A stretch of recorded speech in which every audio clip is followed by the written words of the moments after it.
Magandang araw, nandito po tayo ngayon sa Sonoma Residences, dito po sa Barangay Santa Cruz, Santa Maria, Bulacan.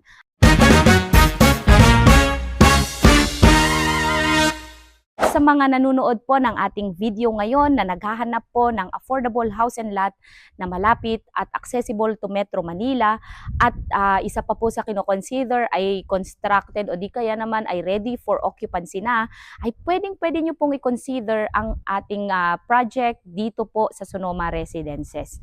At dito po sa mismong kinatatayuan ko ay nasa pagitan po ako ng Block 163 at Block 162 na kung saan meron po tayong nag-iisang available na inner unit. So ipapakita po natin kung nasaan po mismo ang available po natin.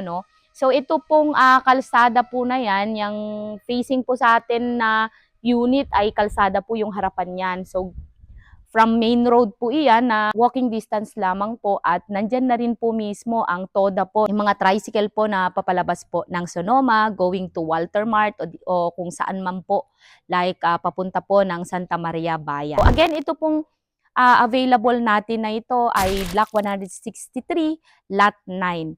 And kung kayo po ay interested na makuha ang unit po na ito ay nasa 6,400 monthly down payment lamang po ito at 9,800 monthly amortization through Pag-ibig Financing. Ang unit po na ito ay located dito po sa Phase 2 na kung saan malapit lamang din po sa main road. Ang unit na available natin sa ngayon ay inner unit. Kung mapapansin po ninyo, may katabi po siya sa kanan at meron din po siyang katabi sa kaliwa na kung saan ang available extra lot po natin frontage na nasa 6 square meters at ang likod naman po ay 8 square meters.